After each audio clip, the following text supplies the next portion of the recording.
절, 내가 홍수를 땅에 일으켜라고 하죠. 여기에는 이제 번역에 들어있지 않은 말들이 원문에는 좀 있습니다.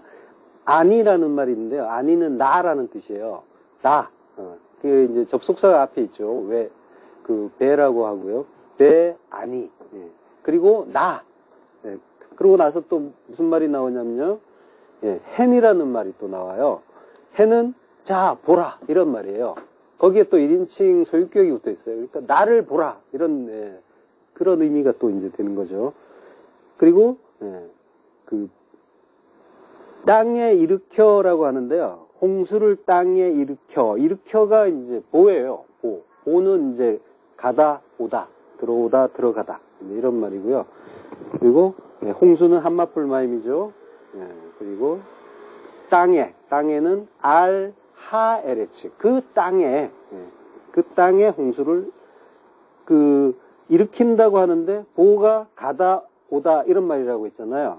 영어의 come과 이제 비슷하죠. 왜냐면 이제, 요게 히필형으로 돼 있단 말이에요. 그러니까, 내가 땅에 그 홍수를, 한마뿌리니까 하가 들어있잖아요. 전치사, 관사가 붙어 있는 거죠. 그러니까 그 홍수를,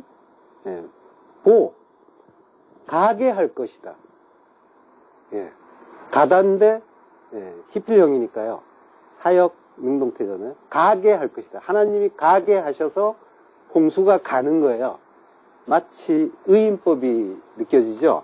사람도 아닌데 어떤 무생물인데 생물처럼 가게 하셔서 그 홍수가 이제 간다는 거죠. 그러니까 그리고 내가 홍수를 그 땅에 가게 하는 걸 보라라고 하는 거예요.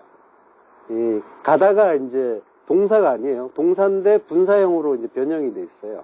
그러니까 일으킨다라는 뜻이 아니라 보낸다도 아니고 보내는 걸 보라. 이제 이런 의미가 되는 거죠. 하나님이 이제 또 보면은 나라는 말이 이제 반복되고 있는 거죠. 나라고 강조하시고 그리고 또 나를 봐라. 내가 하는 걸 봐라. 이제 이렇게 말씀하신단 말이에요. 그러니까 내가 이걸 반드시 해야 된다.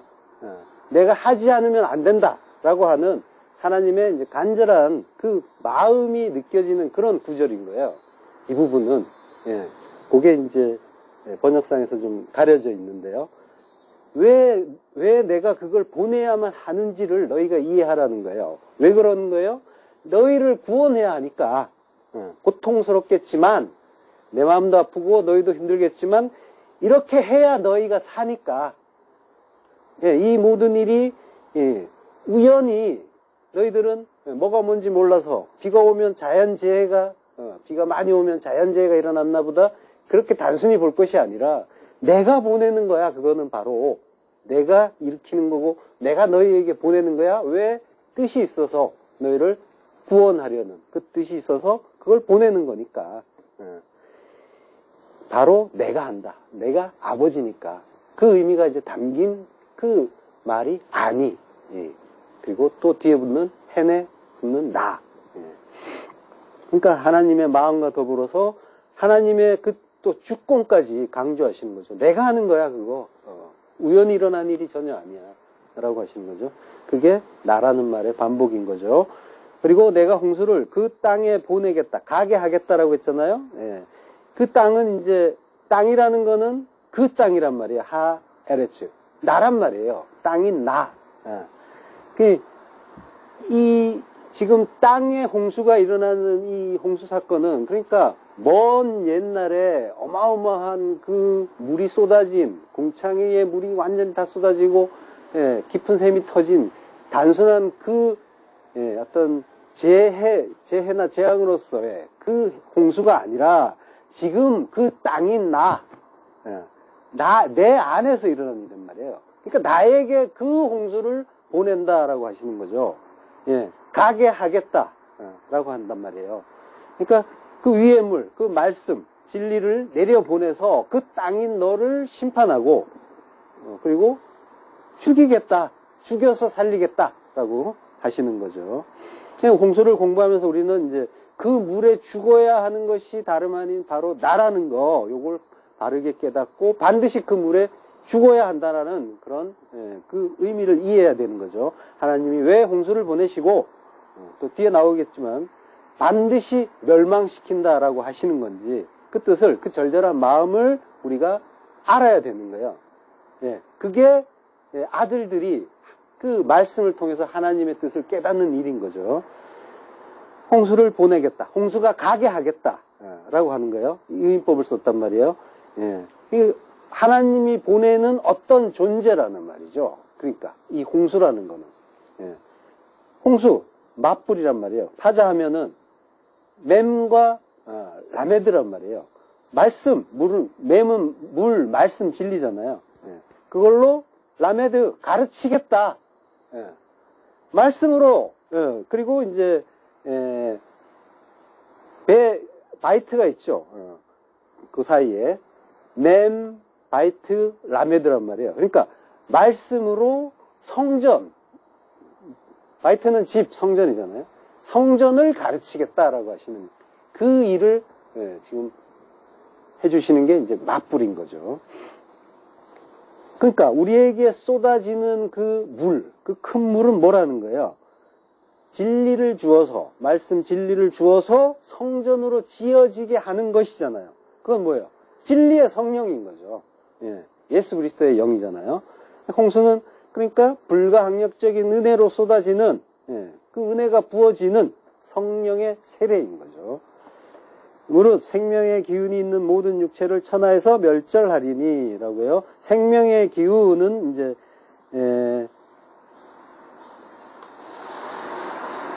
루아하이라고 해요.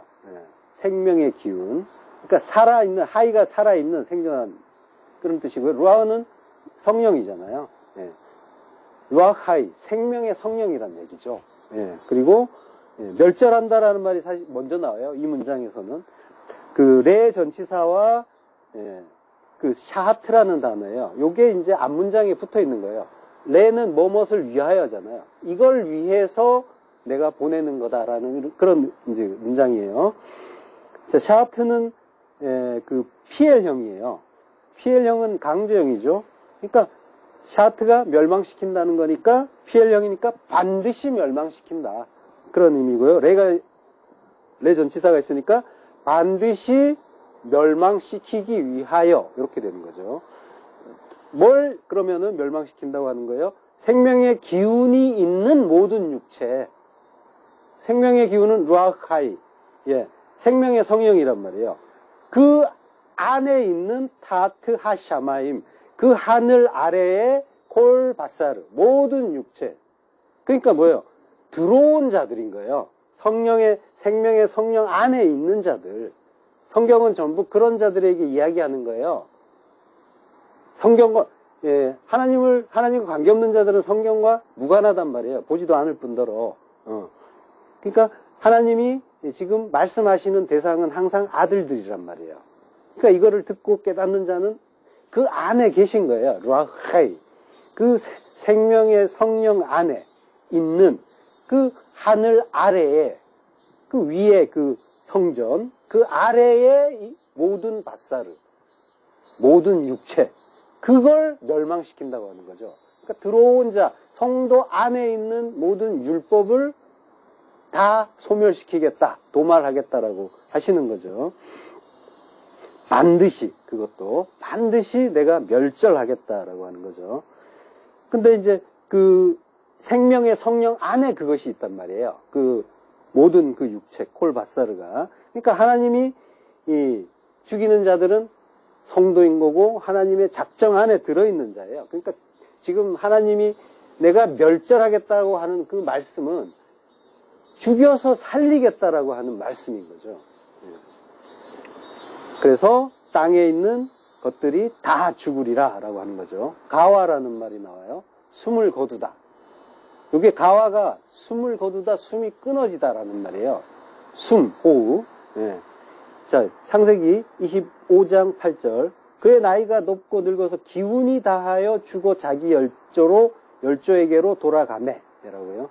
그러니까 그가 가와, 숨이 끊어졌다. 그는 이제 아브라함이죠. 그리고 그가 죽었다. 무트예요. 그러니까 숨이 끊어지는 것은 죽는 거잖아요. 우리의 상식으로는. 근데 숨이 끊어지는 것과 죽는다는 거를 지금 따로 쓰고 있단 말이에요. 구분하고 있단 말이에요. 성경이. 예. 그러니까 가와라는 거는 숨이 끊어진 거예요. 육적인 호흡이 끊어졌다는 거죠. 그러니까 뭐예요? 율법이 끝났다는 거예요. 그리고 무트는 진리로 완료된 죽음이라는 거잖아요. 그러니까 땅으로부터 난 것들은 모두 가와 그 숨이 끊어져야 한다는 거죠. 그 육적인 그 호흡. 예. 그 바사르가 다 소멸해야 된다는 이야기인 거예요. 그래서 루아흐, 하이, 그 생명의 성령으로 살게 해야 된다는 거죠. 누가복음 23장 46절 예수께서 큰 소리로 불러 이르시되 아버지 내 영혼을 아버지 손에 부탁하나이다 하고 이 말씀을 하신 후 숨지시니라. 예, 숨지시니라는 말이 에크프네오 호흡을 그치다라는 말이에요. 이게 예수님이 죽으셨다는 뜻이 아니라 호흡이 끊어졌다라고 하는 거예요. 육적인 호흡이 끊어졌다는 거죠. 왜? 그 죽었다는 말씀은 안 나오죠? 그거는 예수님은 이미 진리 자체니까 그 진리의 죽음을 다시 죽을 필요는 없는 거죠. 에크프네오, 호흡을 멈추는 그 죽음, 율법의 죽음만 죽으시면 되는 거죠. 예, 그래서 에크프네오를 쓴 거예요. 그러니까 예수님은 지금 그 육이 도말되는 거를 우리에게 보여주시려고 십자가에서 죽으시는 거잖아요. 그래서 육의 호흡을 멈추시는 거고, 그럼으로써 영으로 부활하시는 그 일이 나오는 거죠. 그래서 땅의 것들은 다 가와 호흡이 그쳐야 하는 거죠.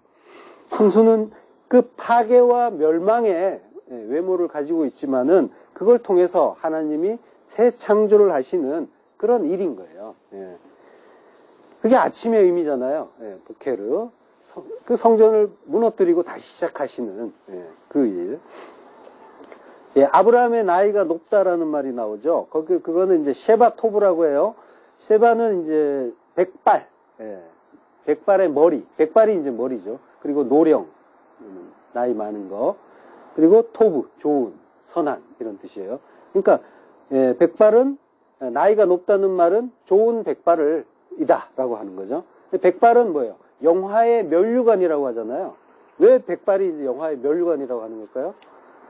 마태복음 17장 2절 그들 앞에서 변형되사 그 얼굴이 해같이 빛나며 옷이 빛과 같이 휘어졌더라 라고요. 류코스, 흰색이에요. 그러니까 검은 머리로 우리가 시작을 하잖아요. 그 검은 머리, 죄로 시작한다는 거예요. 거기에서 백발로, 흰 머리로 가는 거죠. 흑암에서 빛으로 가는 그 이야기를 하는 거예요. 요한계시록에 보면 하나님의 보좌를 흰 보좌라고 한단 말이에요. 의와 진리의 보좌인 거죠. 요한복음 4장 35절 너희는 넉 달이 지나야 추수할 때가 이르겠다 하지 아니하느냐. 그러나 나는 너희에게 이르노니 너희 눈을 들어 밭을 보라. 휘어져 추수하게 되었도다. 류코스, 휘어지면 데리스모스, 추수할 수 있다라고 하는 거죠. 휘어지면, 의를 알고 진리를 알게 되면, 진리가 되면, 그러면은, 그 하늘 곳간에 들어가는 자가 되는 거죠. 하늘 백성이 되는 거죠. 그리고 이제 아브라함이 늙어서라는 말은 이제 자켄이라는 말이 나와요. 장로가 됐다는 거예요. 자켄. 그리고, 그러니까 장로가 됐다는 건 어린아이가 아니라 진리를 아는 자가 됐다라는 거죠. 그걸 죽음이라고 한다라고 이제, 성경이 가르쳐 주는 거예요. 흰 머리, 그 진리를 아는, 그 의의 흰 옷을 입은 자가 된 거고, 그러고, 어린아이가 아니라, 젖먹이 어린아이가 아니라 단단한 식물을 먹는 그 장로가 됐다라고 하는 거죠. 그리고, 번역에서 빠진 단어가 하나 있어요. 사베아라는 말이에요. 요거는 이제 만족했다, 배불렀다라는 말이에요. 그러면 아브라함이 뭐에 만족했다는 거예요? 뭐에 만족했다니까 죽었어요. 그가 만족한 거는 세상 것은 아니죠. 세상 사는데 부족하지 않게 해주는 그건 아니죠. 막벨라 굴 하나 이제 그거 남기고 이제 죽었잖아요. 사베아는 사바의 이제 단어에서 유래한 거예요. 사바는 만족하다. 사베아가 만족하다, 만족이라는 뜻이었죠. 그리고 포식하다예요. 그러면 만족한 건 뭐예요? 잘 먹어서 만족한 거예요. 가득 찬 거예요. 족하게 찬 거예요. 만족이에요. 사바는 또 셰바와 같은 단어, 계열의 단어예요. 일곱, 그리고 맹세, 하나님의 그 일곱 말씀, 그리고 언약, 예. 그 언약의 말씀으로 배불렀단 말이에요. 그랬더니까 만족했다. 그래서 죽을 수 있었다. 라고 하는 거죠. 예. 언약의 말씀, 그 예수 그리스도, 그분과 동행하면서 그분이 주시는 하늘의 진리, 그 진리의 말씀으로 배불렀고 만족했다라고 하는 거죠. 그리고 자기 열조에게로 돌아갔다라고 하는데, 열조는 아니에요. 자기 민족, 자기 백성이라는 얘기예요. 예. 그리고 아샤프라고 하는데, 이거는 돌아갔다라는 의미보다, 모아졌다, 거두어졌다라고 하는 거예요. 그리고 제거하다, 이런 의미도 있어요. 예. 요게, 그러니까 이제, 자기 백성에게 돌아간다고 하는데, 하늘 백성, 자기 천국의 그 본향의 백성에게 그리로 이제 돌아간 거죠. 이 아사프에 대해서는 이제 뒤에서 조금 더 자세하게 살펴볼 거예요. 자, 본문 18절. 그러나 너와는 내가 내 언약을 세우리니 라고 해요. 쿰 베리트라고 해요. 내가 언약을 세운다. 쿰 베리트. 쿰은 서다, 세우다, 일어나다 라는 뜻이에요. 그리고 베리트, 언약, 계약이에요. 그러니까 나의 언약을 세운다. 보통은 이제 언약을 맺는다고 하죠. 약속을 맺는다라고 하는데 쿰이라고 해요. 세운다. 예. 이게 요 단어가 쿰은 이제 70인역에서 이제 헬라어로는 이제 히스테미로 이제 번역되는 단어예요. 히스테미가 이제 서다, 세우다. 예. 서다, 세우다라는 말은 이제 하늘을 향해서 이제 똑바로 서는 거죠. 요 히스테미에서 이제 스타우로스가 나왔잖아요. 그 십자가로 번역되는 막대기, 기둥. 예. 그러니까 십자가는 위로 세우는 거죠. 그러니까 언약을 세운다는 말은 십자가를 세운다는 말과 같은 거예요. 쿰이라는 그 의미 속에 위로 우뚝 세우는 것. 그게 십자가니까. 그러니까 십자가가 곧 또 언약이다라고 하는 것과 그런 말이 되는 거죠. 자, 십자가가 하늘로 서고 그리고 죄인은 그 십자가에 달려서 죽는단 말이에요. 그러면은 십자가가 언약이라면 죄인은 그 십자가, 그 언약에 달리는 그 일이 우리 그 성경 속에서 이제 그 일이 나타날 텐데, 나타나고 우리 반드시 우리에게 주어지는데, 그러면은 뭐예요? 십자가에서 달려 죽는 일은 곧 언약이 실행되는 일이라는 거죠. 약속이 성취가 되는 일인 거죠. 예. 그래서 십자가에 죽는 자가 언약 백성인 거예요. 다른 길은 혹시나 없을까? 뭐, 너무 힘드니까 이제 이런 생각들을 해보잖아요? 그렇지만은 없단 말이에요. 나만 길이라고 하신 그분이 그 길을 가셨고, 그리고 나를 따라오려면은 십자가 들고 따라와서 이렇게 자기 부인의 죽음을 죽으라고 하셨잖아요. 그래서 다른 길은 없단 말이에요. 예, 십자가 들고 가서 거기에 박혀 죽는 것만이 예수님이 따라오라고 하신 그 길인 거죠. 예, 다른 길을 가르쳐 주신 일은 없고요. 예, 뭐 아시다시피 십자가란 말은 이제 구약에 나오지 않아요. 물론 그 신약에도 나오진 않죠. 원래는 기둥이라는 말인데 스타우로스. 이제 근데 이제 당연히 이제 그 신약에 이제 새롭게 생긴 말이니까 구약에서는 십자가란 말이 나오지 않죠. 그 대신에 나오는 말은 나무예요. 나무에 달린다라는 그런 표현들은 이제 몇 군데 나와요. 자, 창세기 40장 19절. 지금부터 사흘 안에 바로가 당신의 머리를 들고 당신을 나무에 달리니 새들이 당신의 고기를 뜯어 먹으리이다 하더니. 예.